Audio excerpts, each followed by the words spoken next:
सविता अली पेशे से वकील हैं। आप सविता को नारीवादी एडवोकेट भी कह सकते हैं क्योंकि सविता दलित और मुस्लिम महिलाओं के केस लड़ती हैं। सविता पटना हाई कोर्ट और सेशंस कोर्ट में प्रैक्टिस करती हैं। ह्यूमन राइट्स एक्टिविस्ट भी हैं और पिछले 10 सालों से दलितों, अल्पसंख्यकों और महिलाओं के अधिकारों की लड़ाई लड़ रही हैं।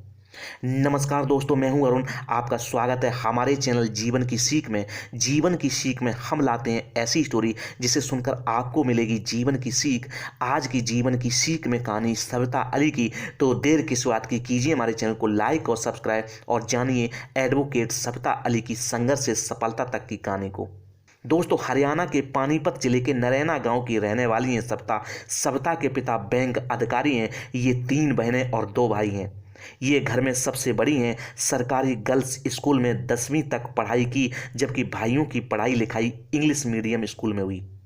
सविता के पापा चाहते तो इन्हें भी प्राइवेट स्कूल में पढ़ा सकते थे। लड़कियां साइकिल नहीं चला सकती हैं, उनका वोटर कार्ड नहीं बन सकता। ये हरियाणा में आम है।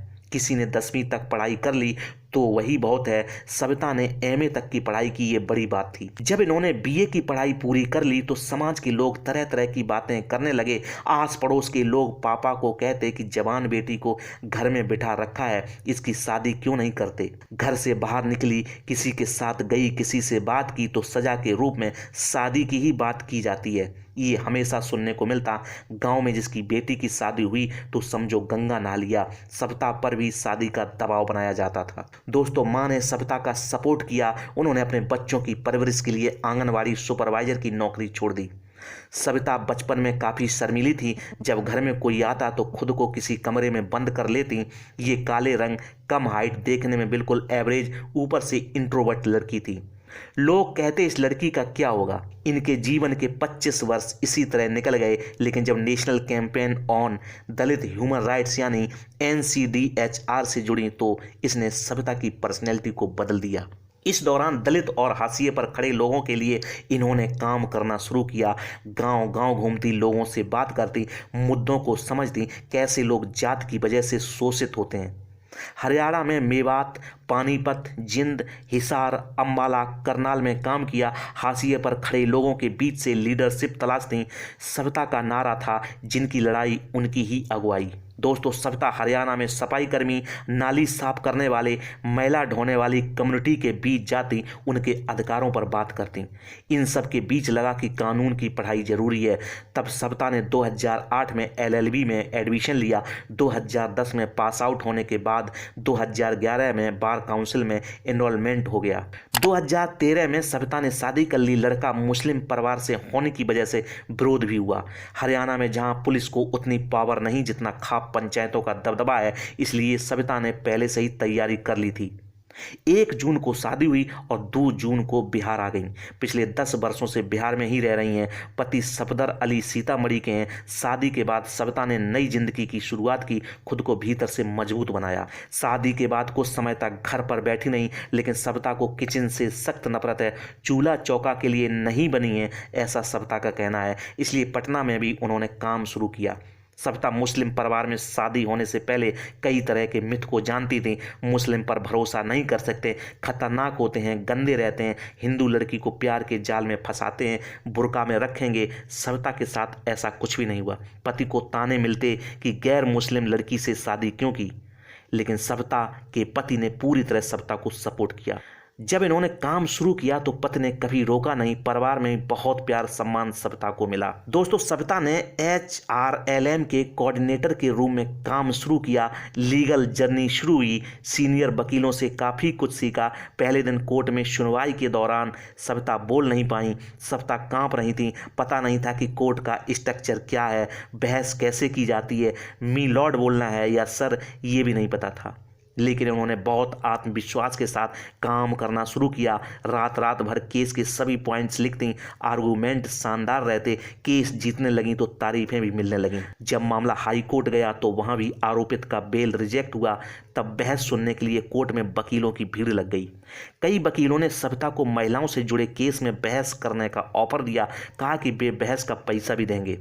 6 महीने के अंदर ही सविता के पास 100 केस आ गए। घरेलू हिंसा, matrimonial maintenance, custody, mutual consent से डाइवोर्स के केस लड़ने लगी। आज सविता के पास 200 केस हैं। 498 family court, custodial death, witch hunting, SC/ST case, sewerage death, mob lynching, hate crime, POCSO, rape, gang rape, kidnapping, murder, sexual harassment जैसे केस लड़ती हैं। दोस्तों, सविता ने कोर्ट में प्रैक्टिस के साथ लीगल अवेयरनेस और लीगल एड पर काम शुरू किया। दलित और अल्पसंख्यक समुदाय के कई लोग जेल में सड़ते रहते हैं और वकील नहीं कर पाते हैं।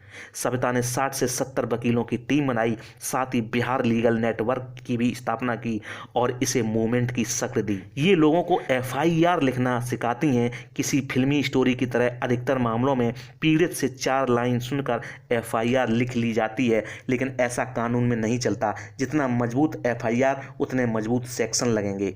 दोस्तों, ये लोगों को बताती हैं कि सही सेक्शन में केस दर्ज हुआ है या नहीं। अगर रेप हुआ है और थाने में अटेम्प्ट टू रेप दर्ज करा दिया गया है तो फिर केस ऐसे ही कमज़ोर हो गया। रेप के कंसेप्शन अलग हैं, अटेम्प्ट टू रेप के अलग।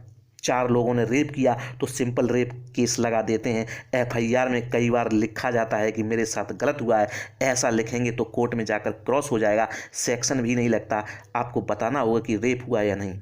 पुलिस किसी को गिरफ्तार करने पहुंचती है तो पीड़ित के क्या क्या अधिकार हैं ये सविता बताती हैं।